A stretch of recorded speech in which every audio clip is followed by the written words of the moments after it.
ganitong kasaysayan.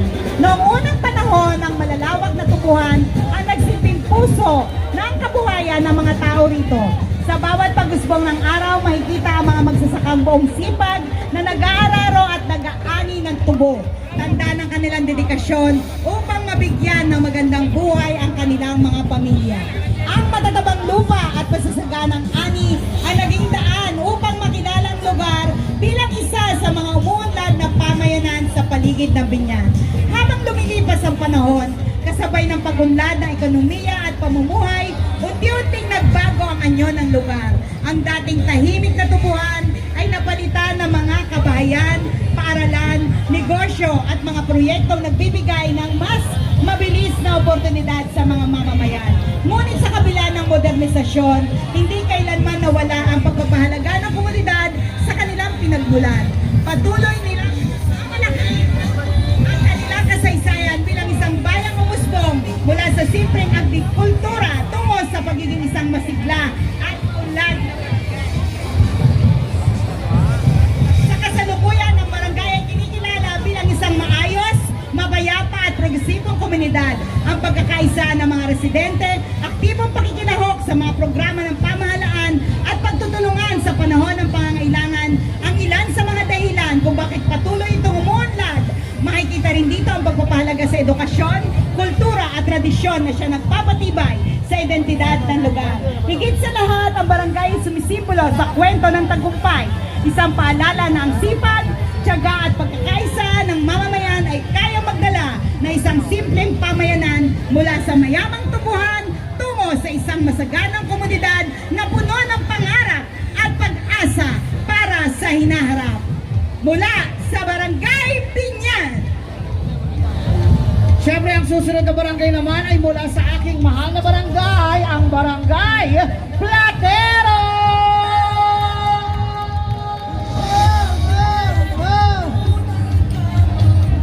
Sombrero ng pag-asa, pamana ng tradisyon, puso ng Platero.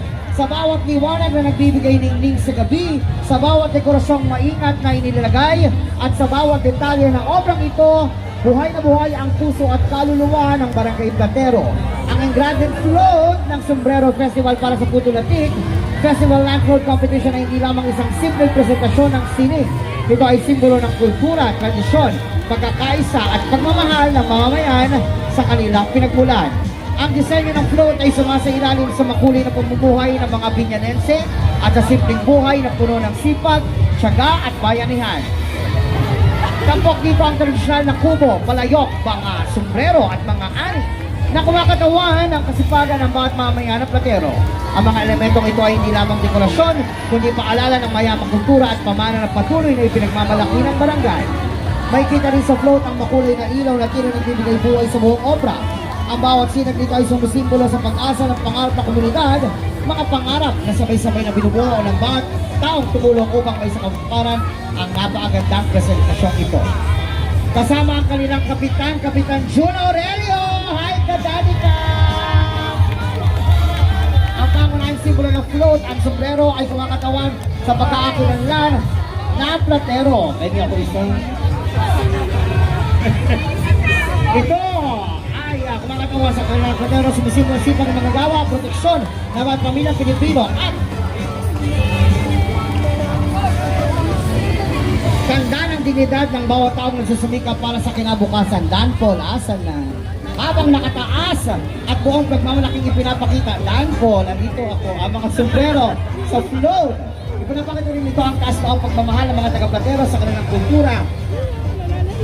Yes, at tradisyon, ang figura at disenyo ng mga tao ay dito sa float, alarawan ng ordinaryo mamayan.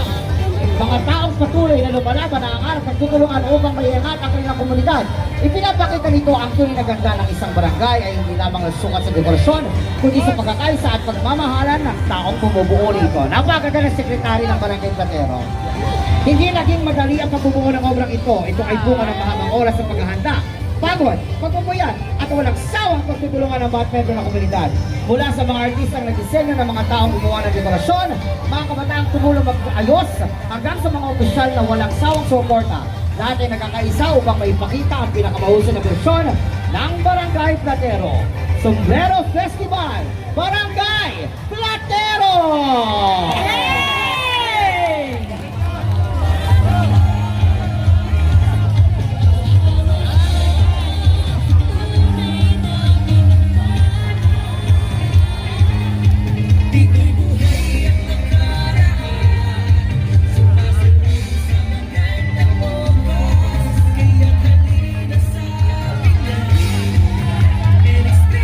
Daddy Penge!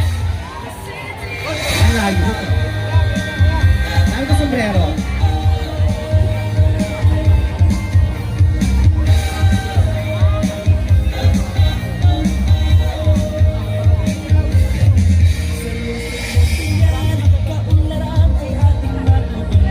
Ang ating pang-17 float, Barangay Malamig. Ang float na Barangay Malamig, yaman ng kalikasan at kaunlaran. Ang float na Barangay Malamig ay sumasalamin sa mayamang kasaysayan, likas na yaman at patuloy na pagunlad ng komunidad. Tampok sa float ang apat na pangunahing simbolo ng barangay, ang Tibagan River, Tubuhan, Laguna Techno Park at mga gulay. Sa unahang bahagi ng float, makikita ang Tibagan River na sumisimbolo sa buhay na daloy ng kalikasan ng barangay. Ito ay nagbibigay ng kabuhayan sa mga residente mula sa patubig sa sakahan hanggang sa pang-araw-araw na pangangailangan. Kasunod ito ay ang makukulay at masasanganang tubuhan na kumakatawan sa industriya ng asukal at agrikultura ng lugar. Ipinapakita ito ang sipag at tiyaga ng mga magsasaka na siyang pundasyon sa kabuhayan ng Barangay Malamig. Sa gitnang bahagi naman matatagpuan ang representasyon ng Laguna Techno Park na sumisimbolo sa modernisasyon at pagpasok ng mga industriya. Ito ay nagpapakita ng balanse sa pagitan ng tradisyonal na agrikultura at makabagong kaunlaran na nagbibigay ng trabaho at oportunidad sa mga mamamayan. Sa kahuniang bahagi ng float, tampok ang iba't ibang mga gulay tulad ng talong, kamatis, okra at sitaw. Ay, talong. Pinapakita Gusto ko yung nito ang talong. kasaganaan ng ani at ang kahalagahan ng lokal na produksyon na pagkain sa komunidad. Sa kabuuan, ang float ng Barangay Malamig ay isang makulay na representasyon ng pagkakaisa ng kalikasan, agrikultura at industrialisasyon. Isang patunay na ang barangay ay patuloy na umuunlad habang pinahalagahan ng pinagmulan nito.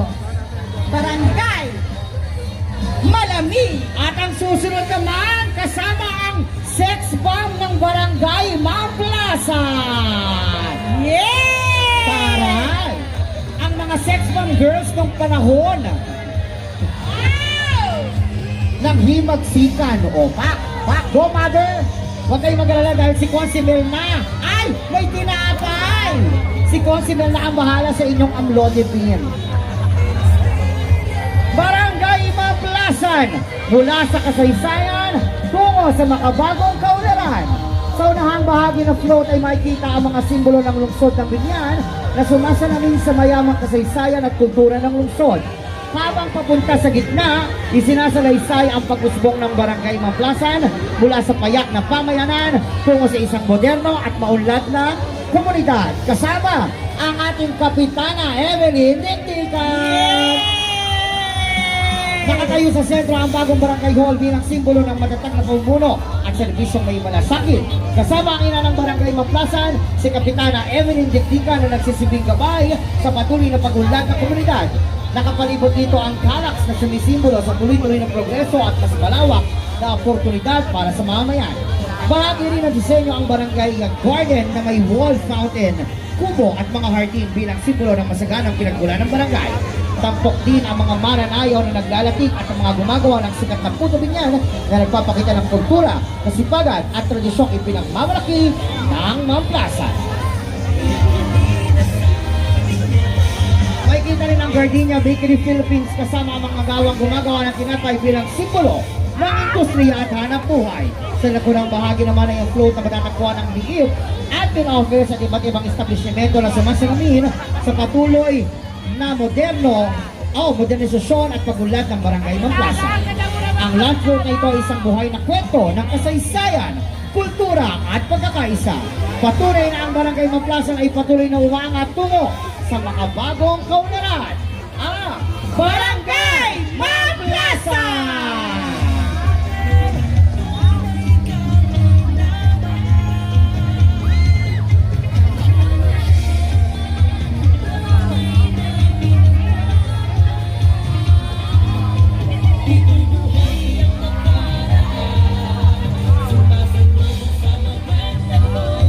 May patinapay. Gardenia. Gutom na si Bukal.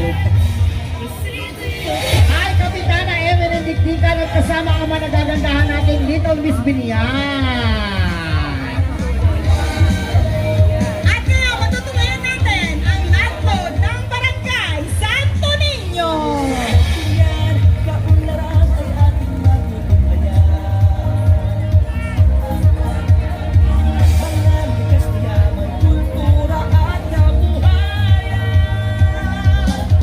Barangay Santo Niño, ang biyaya ng magbuhay.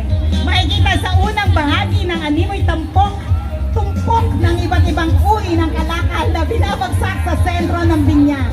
Ang mga prutas, gulay, isda, at iba pang produkto na binibenta sa palengke ng binyan.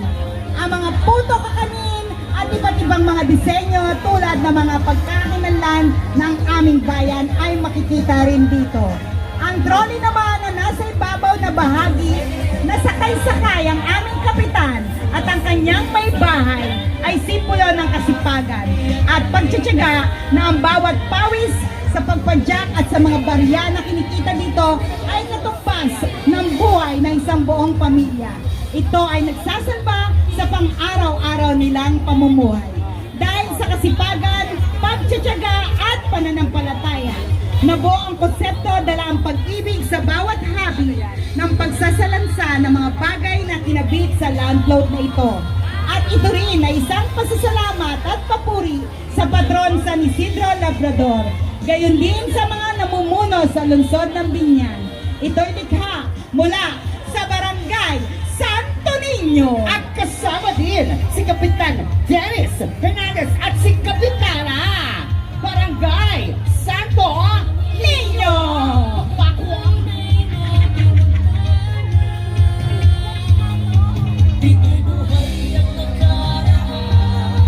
Bonggang-bongga ang Barangay Santo Niño Makulay. Oh! Malaki! Ayan, ayaw may pakihindi si si Kat Dennis. Para hindi ngangabash. No. Hindi anis. Kaya lang Arnalisi manjumakahin.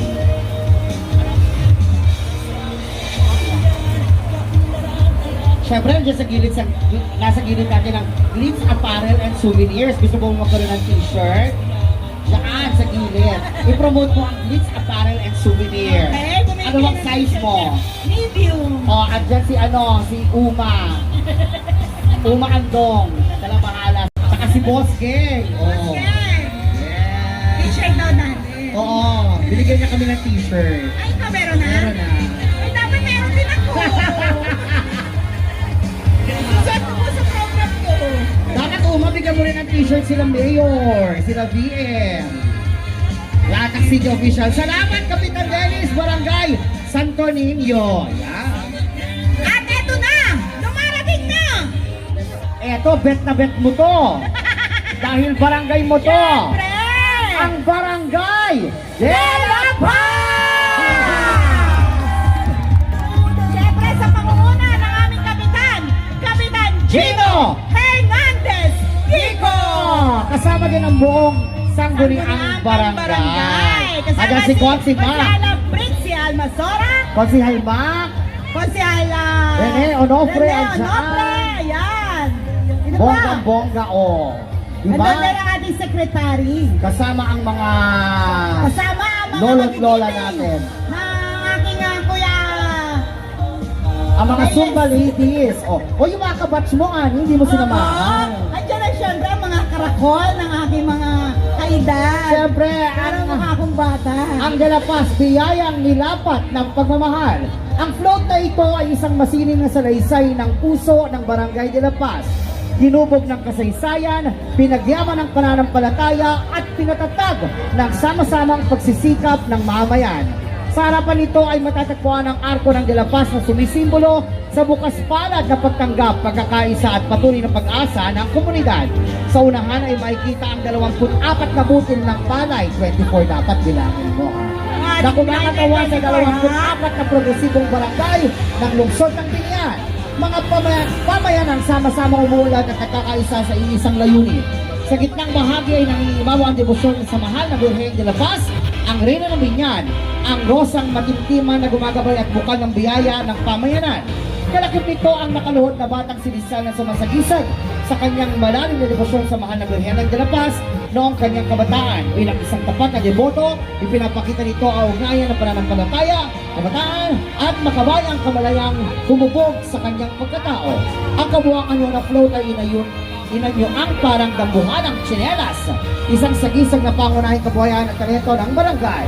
Ipinapakita ang proseso ng paggawa mula sa pagre-rebete at paglalapat hanggang sa pagganap na paghubog na sumasalamin sa sipag, tiyaga at husay ng mamamayan. Ang mga dekorasyon, lalo na ang arko, ay yari sa dahon ng mga lili mula sa lawa ng Laguna na nagpapakita ng likas na yaman ng lugar. Makikita din ang mga isdang bilang simbolo ng biyayang hatid ng lawa ng komunidad. Sa kabuuan, ang float ay isang makulay at makulungang representasyon ng pagmamahal, pananampalataya at kasipagan ng mga taga De La Paz. Isang buhay na larawan ng kanilang pagkakakilanlan. Mabuhay ang Barangay De La Paz, mabuhay ang lungsod ng Binian. Barangay De La Paz! Yes! Proud na proud si Rani, si Kian at si Wet Wet. Yes! Ang ganda na korting ano yan, chinelas. Di ba Rani, no? Yan, chinelas sa produkto ng De La Paz. Pinaghirapan dahil muntik magkadetbahan. Ay talaga. May ganon. Ay, in At fairness! sa amin sa De La Paz maraming water lily. Talaga? Kaya yun ay gawa sa water lily. Tingnan mo yun.